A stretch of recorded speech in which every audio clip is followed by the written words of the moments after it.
প্রত্যেকটা মানুষের এমন একটি সময় যেন অতিবাহিত হয়েছে, সেই সময় তোমার কোনো পরিচয় বলে কিছুই ছিল না। সারা পৃথিবীর কেউ তোমাকে চিনত না, কেউ জানতো না। আব্দুল কাইয়ুমের বয়স 27 বছর হলো। 2 বছরকে পিছিয়ে দেন, 29-30 বছর করে দেন। এই 30 বছর আগে আব্দুল কাইয়ুমের মা, তার আব্বাও জানতো না যে আব্দুল কাইয়ুম যেন পৃথিবীতে আসবে। তার মানে কারো জানা ছিল না। তো আমার আল্লাহ এটাই বোঝাতে চেয়েছেন, তোমরা ছিলে অনস্তিত্ব, তোমাদেরকে অনস্তিত্ব থেকে তোমাদেরকে হায়াত দিয়েছে। তবে তোমরা কোথায় ছিলে? তোমরা ছিলে সূর্যের আলোতে, সূর্যের আলোতে এবং চন্দ্রের কিরণে। তোমরা ছিলে বৃষ্টির পানিতে।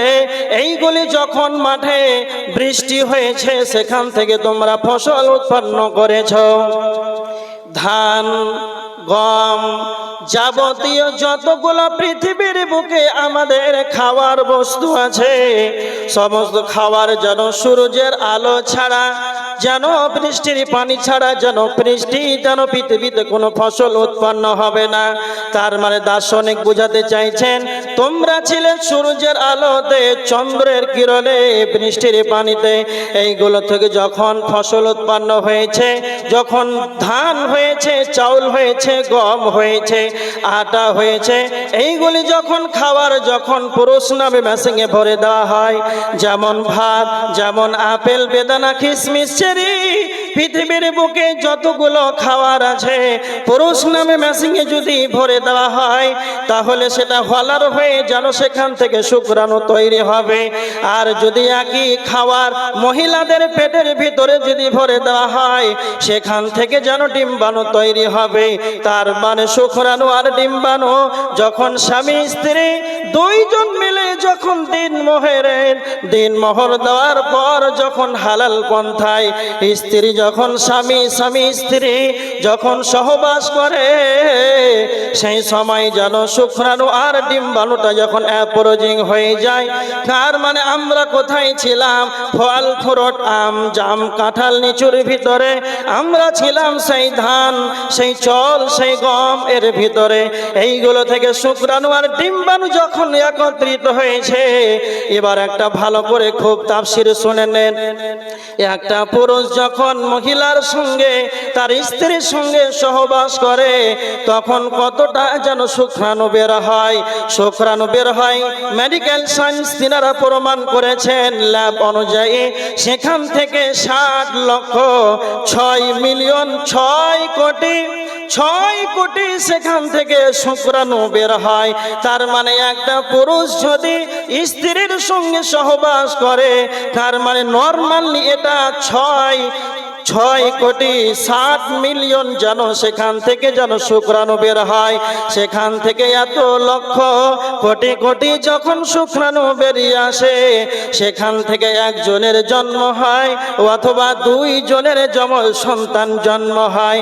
তার মানে তাফসীরবিদেরা তিনারা বলেছেন, যখন শুক্রাণুটা 6 কোটি যখন বের হলো, তুমি মনে রেখে দাও, সেখান থেকে 5,99,99,999টি 5,99,99,999টি শুক্রাণু যেন গোসলের পানিতে ধুয়ে মুছে চলে যায়। আবার আল্লাহ বলতে চাইছেন, বান্দারে, ওই 6 কোটি শুক্রাণুর ভিতর থেকে আমি আব্দুল কাইয়ুমকে, হাজী আব্দুল সাত্তারকে, জব্বারকে পৃথিবীতে আমি একজনকে আনয়ন করেছে। তারপরে কি তোমরা জানো না? তারপরে কি তোমরা বুঝতে পারো না? তোমাদের সৃষ্টি করনেওয়ালা কেউ আছে, তোমাদের হায়াত দেনেওয়ালা কেউ আছে। যদি তোমার জন্মসূত্র যদি তুমি জেনে নাও, তাহলে তুমি আমাকে তাড়াতাড়ি করে তোমার রবের পরিচয় পেয়ে যাবে। যখন তুমি তোমার রবের পরিচয় যখন পেয়ে যাবে, তোমার ইবাদতে তখনই যেন মনোযোগী হবে।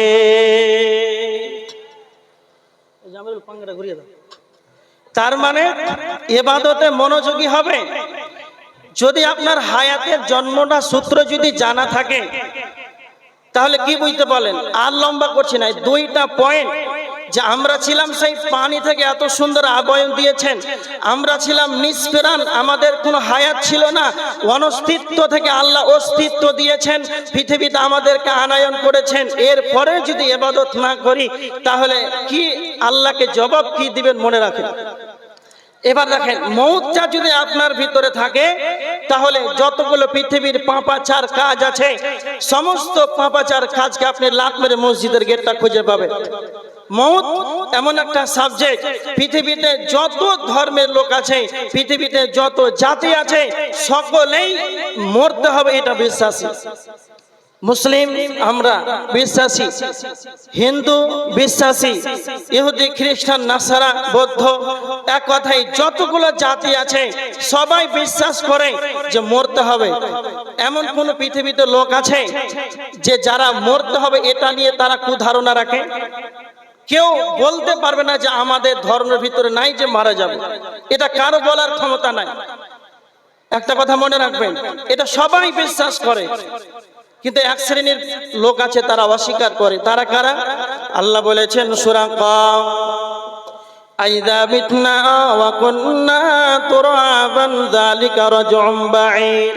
কাফেরদের ধারণা রয়েছে আমরা যখন মারা যাব, পচে যাব, গলে যাব, আমাদের হাড় হাড্ডি গুলো যখন মাটির সঙ্গে মিশে যাবে তখন কি আমাদেরকে কি আমার আবার পুনরুজ্জীবিত করা হবে।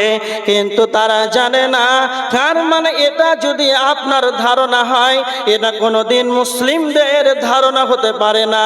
যারা যারা মুসলমান আছেন সর্বপ্রথম আপনাকে মনে রাখতে হবে আমাকে কিয়ামতের ময়দানে আমাকে দণ্ডায়মান হতে হবে। আর যদি অস্বীকার করেন তাহলে জাহান্নামে যেতে হবে।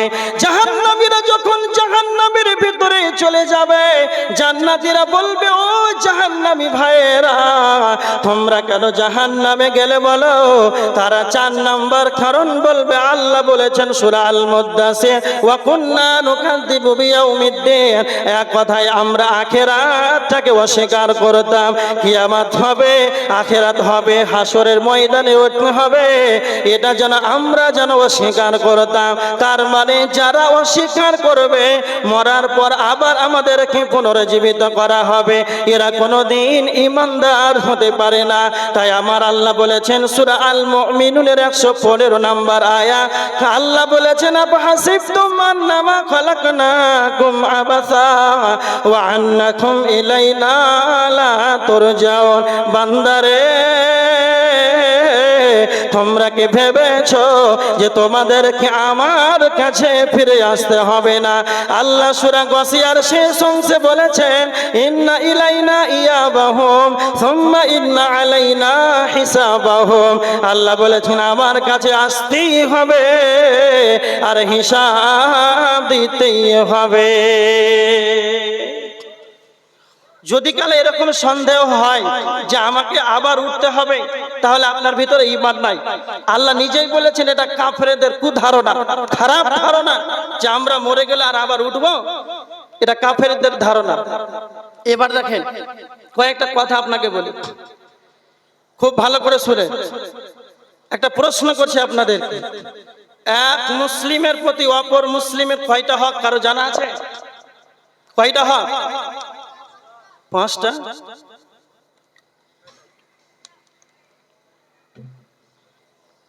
মুসলিম শরীফের হাদিস 5544 নম্বর হাদিস, 5544। আল্লাহ রাসূল বলেছেন আল হাক্কু হাক্কুল মুসলিমি আলাল মুসলিম। এক মুসলমানের অপর মুসলমানের 6টা হক, তার ভিতরে একটা হলো ওয়াইদা মাতা ফাত্তাবিউ, জানাজাতে অংশগ্রহণ করা, এটা একটা হক। কেউ যদি মারা যায় তাহলে তার জানাজা সালাতে যেতে হবে। জানাজার সালাত এটা ফরজে কিফায়া না ফরজে আইন? কে বলতে পারবে? কে বলতে পারবে? ফরজে কিফায়া। গেলে হবে না গেলে হবে, কেউ যদি না যায় তাহলে গুনাহগার হবে না, কিন্তু এটা ওর হক, যেতে হবে। ছেড়ে দিবেন না যে যাব না অলসতা করে, এটা নাই। তারপরে দেখেন 3 নাম্বার প্রশ্ন হলো, কেউ যদি জানাজার সালাত আদায় করে তাহলে কয় পাহাড় নেকি দেওয়া হবে? কয় কিরাত কারো জানা আছে? ভুল। যদি শুধু জানাজা এক কেরাত, আর যদি দাফন কমপ্লিট করে তাহলে 2 কেরাত। এতটা সওয়াবের কথা আল্লাহর নবী কেন বলেছেন? জানাজায় তুমি যদি অংশগ্রহণ করো তাহলে এক উহুদ পাহাড় সমতুল্য নাকি দেওয়া হবে।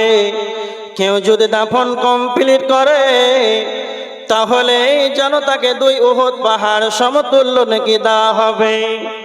তার মানে আল্লাহর নবী কবরস্থানে যেতে বলেছেন না ফরজে কিফায়া। এক মুসলমানের অপর মুসলমানের এটা হক, যেতেই হবে। নবীজি কবর জিয়ারত করতে বলেছেন, তোমরা কবরস্থানে যাও, কবর জিয়ারত করো। তার মানে কবরস্থানের যাওয়ার কথা বলা হয়েছে কেন? কবরস্থানে নবীজি যেতেই বলেছেন কেন? কবরস্থানটা হলো একটা শিক্ষাঙ্গন। যেমন আপনাদের বড় বড় স্কুল, কলেজ, ইউনিভার্সিটি, ভার্সিটি রয়েছে, পাল ফাহাদ মিশন রয়েছে, যতগুলো পৃথিবীর বুকে একাডেমি আছে, ইউনিভার্সিটি আছে, হাই স্কুল আছে, এইগুলো হলো শিক্ষাঙ্গন।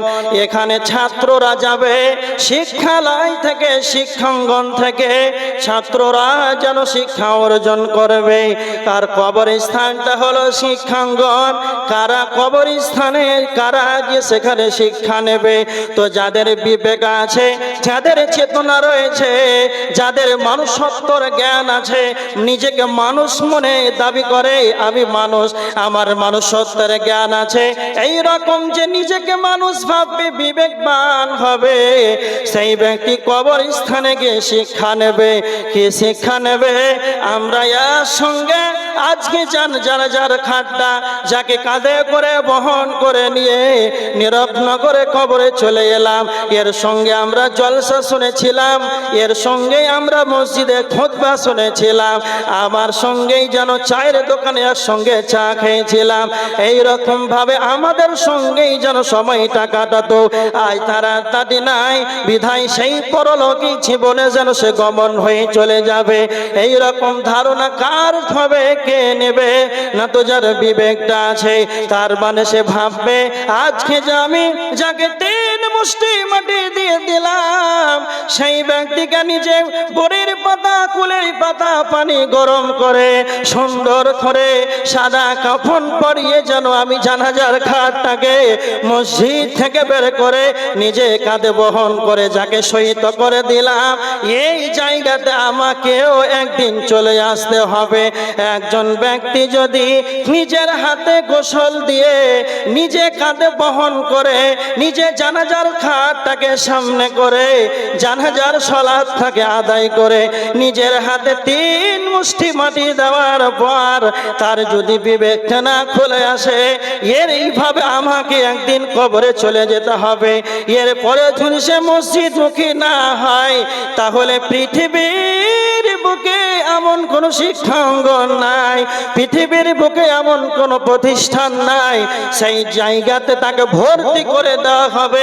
5 বছর পড়াশোনা করবে, সেই জায়গাতে তাকে কবরের মতন শিক্ষা দিয়ে দিবে। এইভাবে চলে যেতে হবে। তার মানে কবরে দাফন কমপ্লিট করার পর যদি তার বিবেকটা না খুলে আসে, এইভাবে আমাকে একদিন চলে যেতে হবে, তার মতন এই যেটা যদি বুঝতে না পারে, তারপরে যদি তার মদের বোতলটা হাতে থাকে, তারপরে যদি চায়ের দোকানে 4 ঘন্টা আড্ডা পিটে, তারপরে যদি মানুষের গীবত করে, তারপরে মানুষের পৌরাণিক জীবন নিয়ে চিন্তা না করে, তারপরে যদি চরিত্র খারাপ করে, তাহলে তার মতন হতভাগা আসমানের নিচে জমিনের উপরে আর কেউ হতে পারে না। কবরস্থানটা এমন একটি জায়গা, এমন একটি জায়গা, সেখানে যাওয়ার পর শিক্ষা নিতে হবে। আর আমাদের তো শিক্ষা তো নেওয়ার দূরের কথা, আমরা যখন কবরস্থানে যাই আমাদের সমাজের মানুষ সেখানে গিয়ে রাজনীতির গল্প করে, এরকম আছে না নাই? আপনাদের এলাকায় নাই? ওর ছেলেটা ডাক্তারি লাইনে পড়ছে, মানে উচ্চ মাধ্যমিক পাস করে 3 বছর কোর্স পুরা করে মানে আরো 5 বছর পর ট্রেনিং পাওয়ার পর সে জয়েন হবে সরকারি একজন ডক্টর। তার আগে 5 বছর আগে কবরস্থানে আলোচনা হয় যে আমার ছেলে ডাক্তার হবে, ওই ঘটনাটাকে কবরস্থানে বলতে হবে।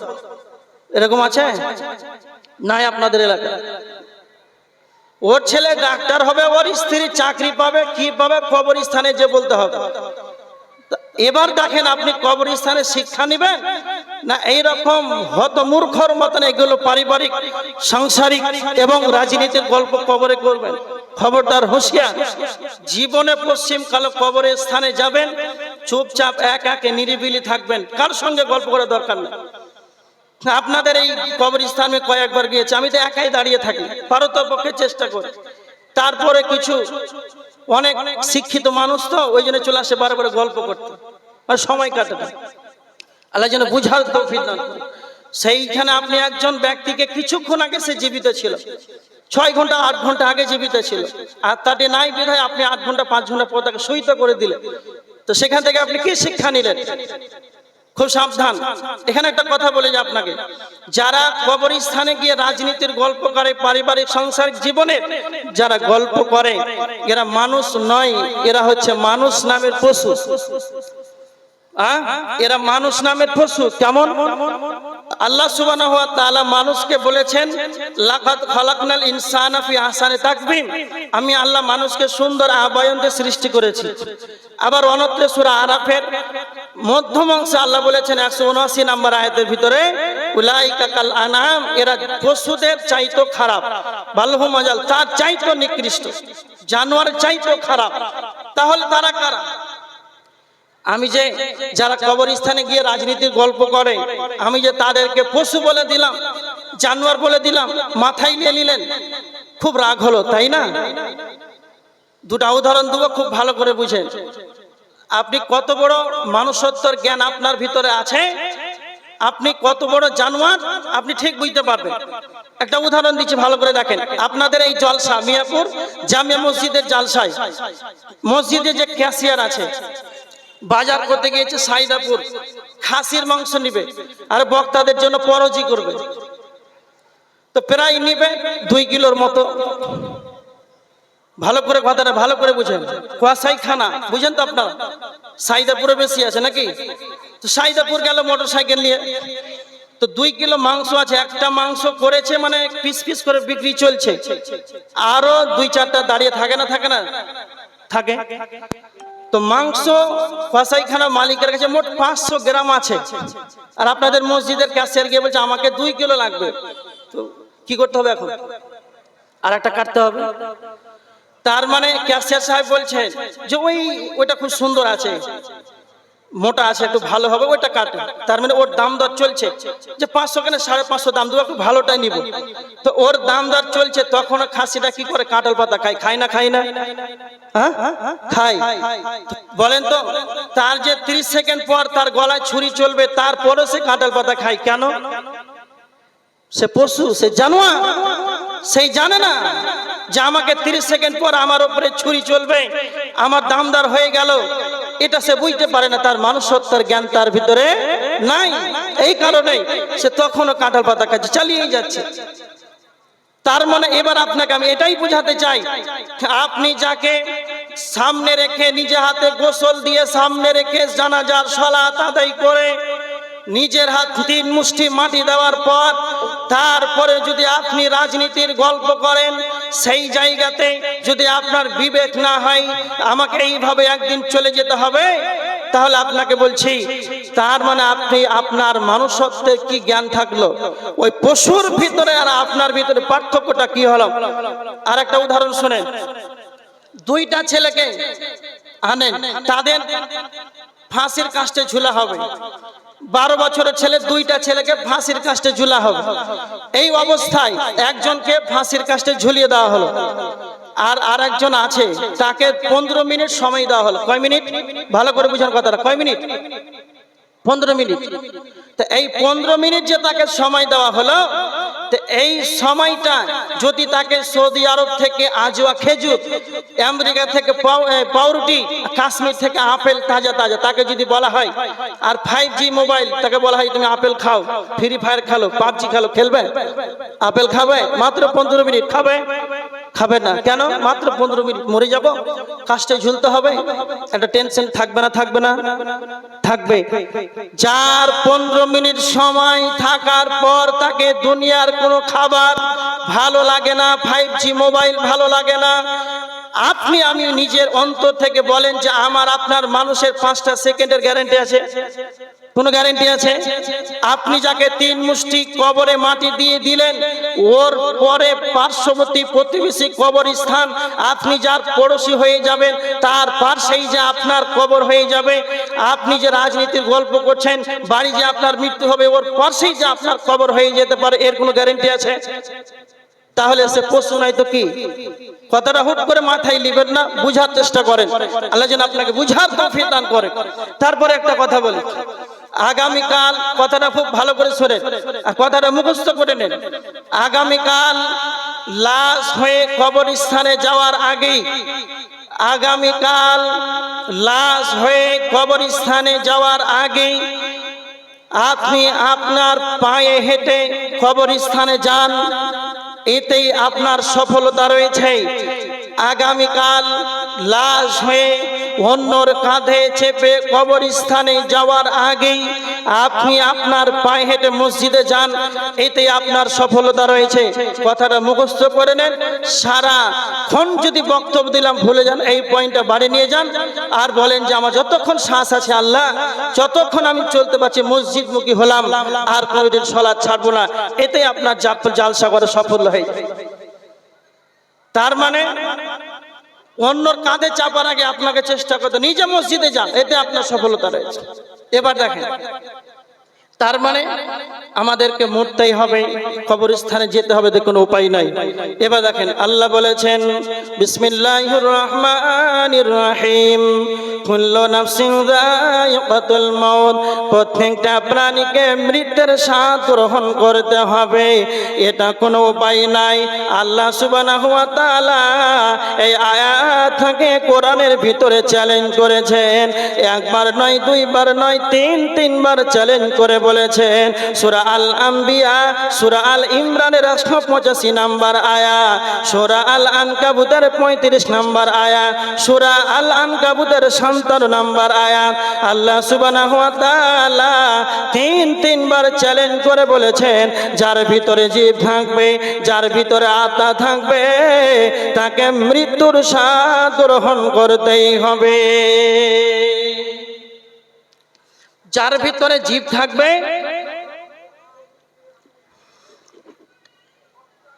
তাকে মৃত্যুর স্বাদ গ্রহণ করতেই হবে, এতে কোনো রকম উপায় নাই। ভালো করে দেখেন, মওত এমন একটা সাবজেক্ট, এর কোনো গ্রুপ নাই।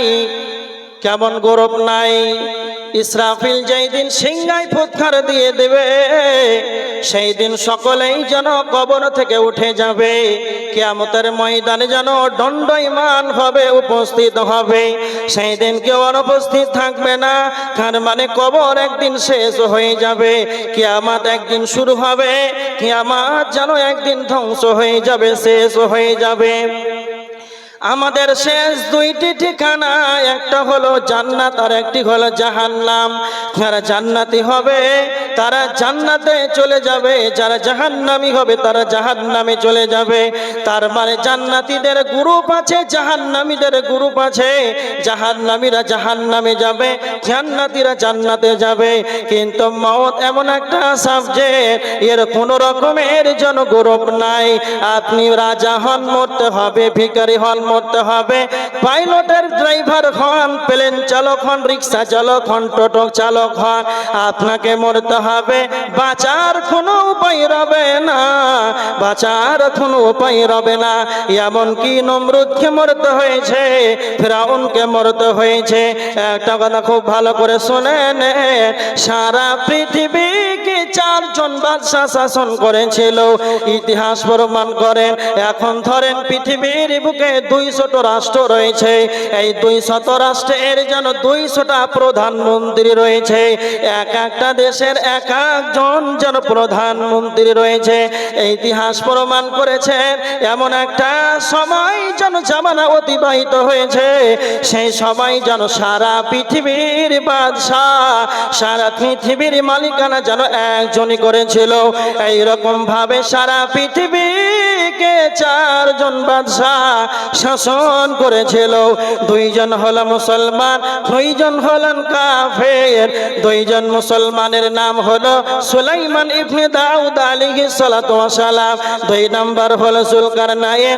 দুইজন কাফেরের নাম হলো, একজনের নাম হলো বাগতেনাশার, আর একজনের নাম হলো নমরুদ। এই নমরুদ বাদশাহ সারা পৃথিবীর বাদশাহ হওয়ার পর সে নিজেকে আল্লাহ দাবি করেছিল। তারপরে যেন তাকে দুনিয়া ছেড়ে চলে যেতে হয়েছে, তাকে মৃত্যুবরণ করতে হয়েছে। তারপরে দেখেন নবী ইব্রাহিমকে যেতে হয়েছে, নমরুদকে যেতে হয়েছে, নবী মুসাকে দুনিয়া ছেড়ে চলে যেতে হয়েছে, ফিরাউনকে যেন দুনিয়া ছেড়ে চলে যেতে হয়েছে।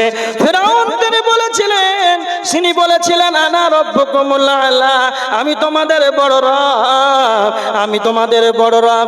এটাই শুধু শেষ নয়, সূরা আল কসাসের 38 নম্বর আয়াতের ভিতরে আল্লাহ বলেছেন, ফিরাউন বলেছিলেন মা আমিলতু লাকুম মিন ইলাহিন গায়রি, আমি তোমাদের রব ব্যতীত অন্য কোনো কেউ রব আছে কি এটা আমার জানা নাই। তারপরে যেন ফিরাউনকে পানিতে আল্লাহ ডুবিয়ে তাকে মেরেছেন। তার মানে ফিরাউনকে মরতে হয়েছে, আল্লাহর নবীকে মরতে হয়েছে। এমনকি বিশ্ব নবী নবী মুহাম্মদুর রাসূলুল্লাহ সাল্লাল্লাহু আলাইহি ওয়াসাল্লামকে পৃথিবী থেকে যেন চলে যেতে হয়েছে। কেমন পৃথিবী থেকে ছেড়ে যেতে হয়েছে? আল্লাহর নবীকে মুহাম্মদ সাল্লাল্লাহু আলাইহি ওয়াসাল্লামকে জিবরাইল এসে বলছেন, হে মুহাম্মদ শোনো রেখে দাও, ইসমা শীতা ইন্নাকা মাইয়িতুন, আপনি আপনার মন মতন জীবনটা কাটান। আপনি যার সঙ্গে প্রেম করেন, ভালোবাসা করেন, বন্ধুত্ব করেন, হে মুহাম্মদ তুমি শুনে রেখে দাও, হে মুহাম্মদ তুমি শুনে রেখে দাও, তুমি যার সঙ্গেই বন্ধুত্ব করো না কেন, তুমি যার সঙ্গেই ভালোবাসা করো না কেন, প্রেম নিবেদন করো না কেন, কিন্তু মনে রেখে দাও এই ভালোবাসা বন্ধুত্ব যেন ভেঙে দিতে হবে। ইন্নাকা মাইয়িতুন, তারপরে মরতে হবে। আল্লাহ সুবহানাহু ওয়া তাআলা সূরা জুমারের 30 নম্বর আয়াতের ভিতরে আল্লাহ বলেছে ইন্নাকা মাইয়িতুন ওয়া ইন্নাহুম মাইয়িতুন, হে নবী আপনাকে মরতে হবে, তাদেরকে মরতে হবে। এটাই শুধু শেষ নয়, আমার আল্লাহ নবীজিকে বলেছেন সূরা আম্বিয়া 34 নম্বর আয়াত, ওয়া মা জাআলনা লিবাশারিম মিন ক্বাবলিকাল খুলদ, হে নবী আপনার পূর্বে আমি কাউকে অনন্তকাল জীবন দান করি নাই। আফা ইম্মিতা, আপনাকে মরতে হবে, তবে কি তারা চিরজীবী থাকবে? তার মানে সকলকেই যেন মওতের স্বাদ গ্রহণ করতে হবে।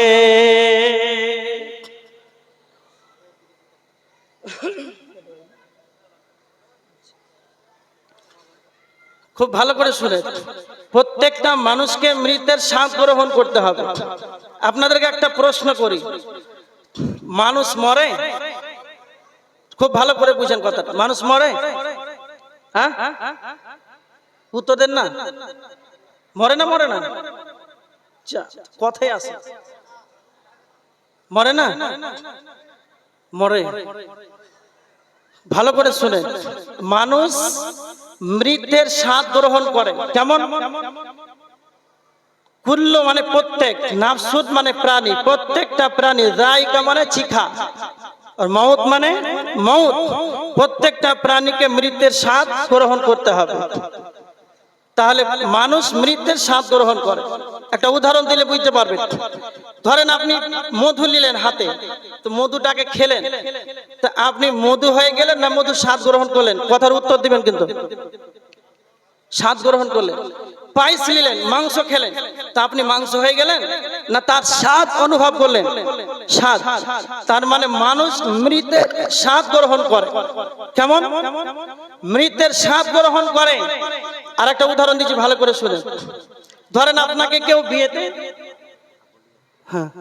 কেউ আপনাকে বিয়েতে দাওয়াত দিয়েছে, তাড়াতাড়ি খুব কথাটা বুঝেন, তাড়াতাড়ি ছেড়ে দেবো। তো আপনাকে দাওয়াত দিয়েছে, প্যান্ডেলে ঢুকে পড়লেন, তারপরে প্রথমে দিল পাতা, তারপরে সাদা ভাত, ডাল, ভাজি, আপনি খাবার শুরু করে দিলেন। আর খেতে খেতে খেতে খেতে আপনাকে শেষে পাঁপড় দেয়, দেয় না দেয় না? দেয়। মিষ্টি দেয়, তখন মিষ্টি দেয়, পাঁপড় দেয়, তখন আপনি কি ভাবছেন যে আরো বেশি আসবে না, খাবার কমছে?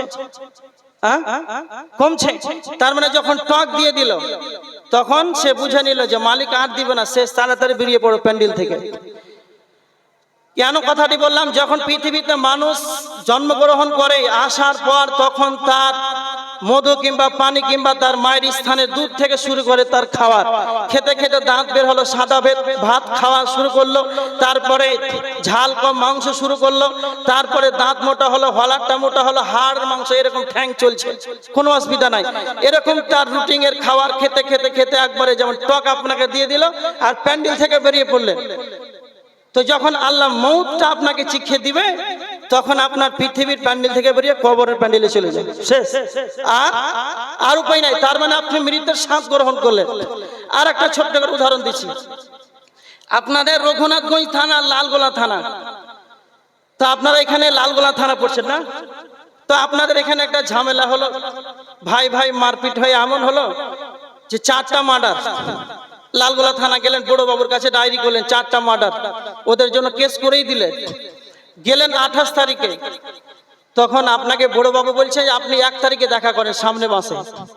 তখন ঠিক আছে, আর আপনাকে ডেট দিল 1 তারিখ আপনি দেখা করবেন, আর তার আগে বড় বাবু ট্রান্সফার হয়ে চলে গেছে রঘুনাথগঞ্জ থানা, আর রঘুনাথগঞ্জ থানার যে বড় বাবু সে এসেছে লালগোলা থানা। এবার আপনি তাকে চিনতে পারবেন কি? চিনতে পারছেন না। আপনি তো 1 তারিখ হাজির থানাতে গিয়ে, তারপরে থানাতে গিয়ে বলছেন মেজি বাবুকে তো চিনতে পারছেন যে একটু দেখা দেখা লাগছে, তারপরে মেজি বাবুকে বলছেন বড় বাবু কোথায়? তখন সে বলছে যে সে আর নাই।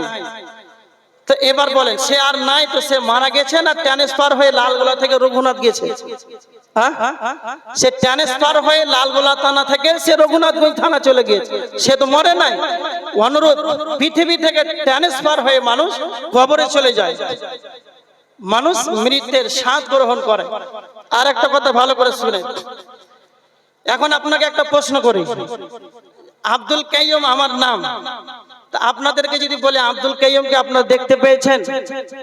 কি বলছেন আপনারা? পেয়েছেন? পেয়েছেন? বাংলাদেশে 2021-এ বলছে একদিন সভাপতিকে যে আমাকে আব্দুল কাইয়ুমকে আপনারা দেখতে পেয়েছেন? তো বলছে যে হ্যাঁ ফেসবুকে দেখেছি একদিন। আর একজন বলছে ইউটিউবে দেখেছি। এই তো দেখা। তার মানে আপনারা যেটা উত্তর দিলেন যে আমি আব্দুল কাইয়ুমকে আপনাকে দেখতে পেয়েছি, এটা ভুল। আব্দুল কাইয়ুমকে দেখতে পাওয়া যাবে না। তার মানে আপনারা যেটা দেখতে পেয়েছেন এটা হলো দেহ। আব্দুল কাইয়ুমের মাথা থেকে পা পর্যন্ত এটা হলো আব্দুল কাইয়ুমের দেহ। আব্দুল কাইয়ুম এটা নাই।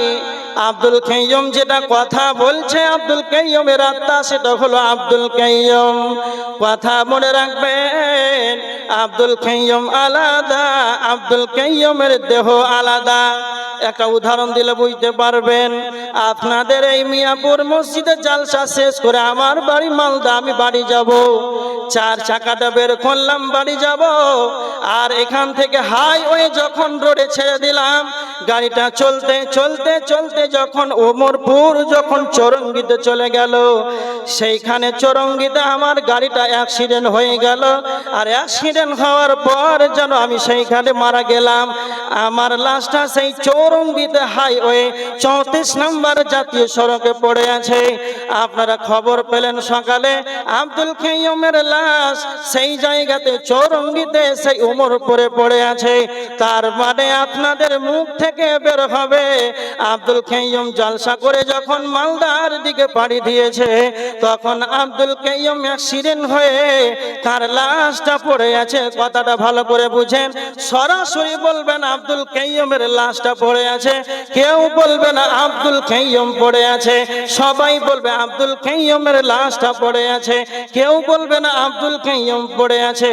তার মানে আব্দুল কাইয়ুম আলাদা, আব্দুল কাইয়ুমের দেহ আলাদা, আব্দুল কাইয়ুম সে আর নাই, আব্দুল কাইয়ুমের দেহটা সেই রোডে পড়ে আছে।